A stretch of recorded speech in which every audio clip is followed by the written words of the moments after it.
Still to come, he always dreamed of owning his own restaurant. Well, Food Fantasy makes dreams come true. That's next. Welcome back to Food Fantasy. I'm Robin Dorian.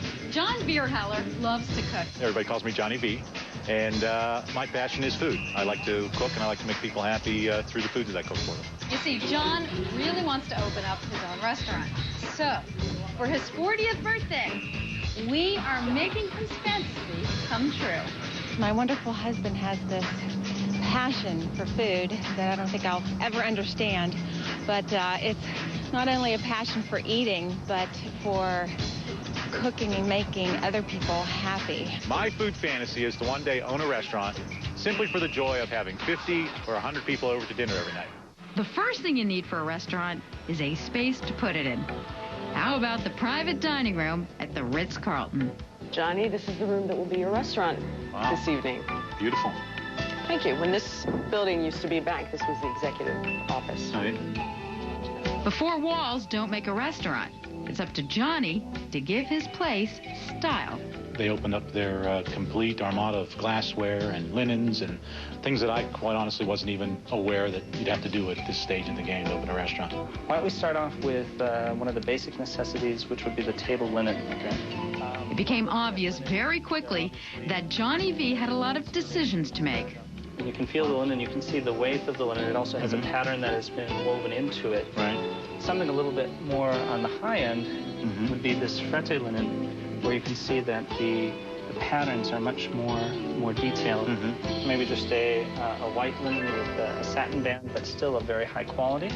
And then allow the tabletop, your selection of chinaware and glassware, as well, of course, your cuisine, to reflect the direction of the restaurant. Exactly. I want them to feel comfortable and feel special, but I don't want them to be afraid to touch or, I don't want them to die if they would spill a glass or Absolutely. something. You know what I mean? Next decision, sterling silver or silver plated, and how much of it? I don't think that I want to have a class to educate people on every piece of cutlery prior to them showing up. I don't want to have somebody feel uncomfortable in the least. So, again, the simpler the better. This is what I would prefer.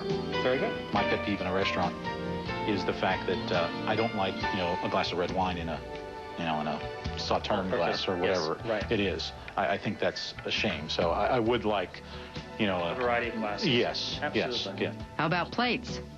I kind of like the plain, white, very simple, very elegant, nice shapes. Certainly. Nice presentation. So basically the room will be white with white place setting, white china, and then you have some accent pieces with color. That's my idea. Fabulous. Next stop, the hotel's flower shop. I think a lot of green maybe. Okay. Just to make it, again, simple. Simple. Okay. Well, I have some beautiful yellow roses that might look pretty with, maybe we could use some of the grapes and a couple limes to add some texture. Just do kind of a little mound of maybe just like those three simple components. Okay. Then it's off to a meeting with the pastry chef to select tonight's dessert. Are these your favorites? Are these I love them. I love them both. They are very, very good. Fresh figs, fresh pears, served together with butter, almond, raisin. That's good, Very good. The ice cream. Very good. Very good. And if you're a chocolate lover, this one you are going to be crazy for. This is my wife's type of dessert. This one is very good. That's Yeah. chestnut and chocolate cream. Okay. And then you have pillars of chocolate mousse, and inside you have some candied chestnuts. Wow. While he was doing that, Gina was busy coming up with a name for Johnny's restaurant. Because an Italian restaurant is what, he's always wanted to have, I knew I had to come up with something in Italian that would be special, a special meaning for him. In honor of your 40th birthday, I'm presenting you with your very own restaurant.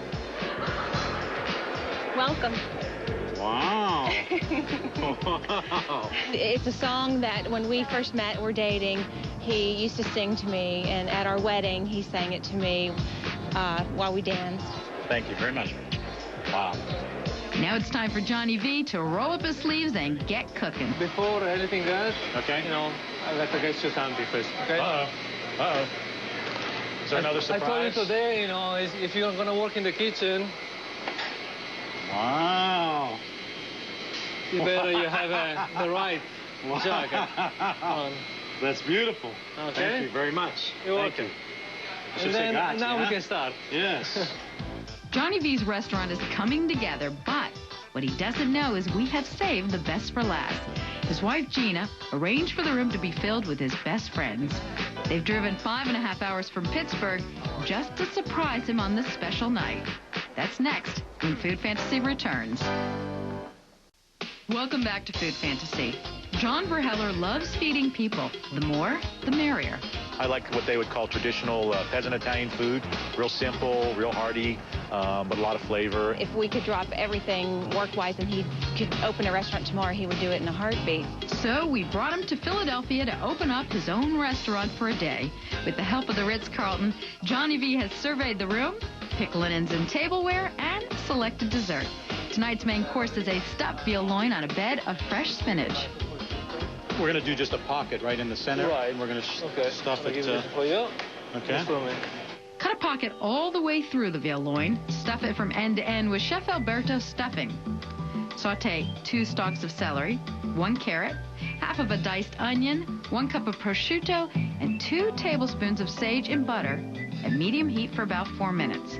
Add 1/4 head of cabbage julienne and half a cup of dried porcini mushrooms and cook for 5 more minutes or until all the vegetables are tender.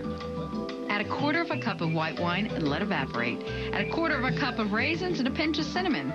Then spoon the cooled stuffing into the veal loin. Salt and pepper both sides, then wrap in coal fat. Now this helps the loin stay moist while it bakes. Tie all the way around with butcher's knots so the loin keeps its shape. Then sear both sides. Bake in a 375-degree oven for 20 minutes, and it's done. While Johnny toils away in the kitchen, Gina is busy sneaking their friends in for the big surprise. He's going to be very shocked, very shocked. I mean, he's been talking to his friends on the phone, telling him about coming to Philadelphia and what he's going to be doing for the next couple of days, but he has absolutely no idea that they will be there. Always the consummate host, Johnny makes sure that everything is just right. Beautiful. Things in the kitchen are copacetic, so Johnny V goes to check out the dining room.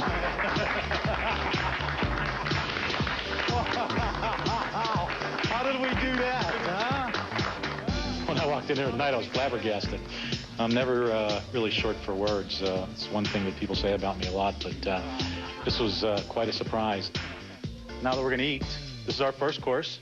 This is a gorgonzola souffle. This is going to replace our salad. So there's some dressed greens with a little bit of walnuts on top and some balsamic vinegar. Mangiare, huh? Enjoy. As course after course arrives, Johnny works the room, making sure his patrons are satisfied. Signore, signora, primo, garganelli pasta. Isn't this really good? And finally, the veal. Now, this is our interpretation of the veal brujol that you guys have enjoyed at my house before. Very good. Now, the dessert. And this is so fabulous. Good, huh? In the real world, probably would have never got a chance like this, so, you know, it's something I'll treasure forever. Truly, from my heart, I want to thank you guys for being as part of this very special evening. Thank you, honey. Salute, huh? Hopefully do this forever. Well, that's it for this week. I am Robin Dorian. I will see you next time on Food Fantasy.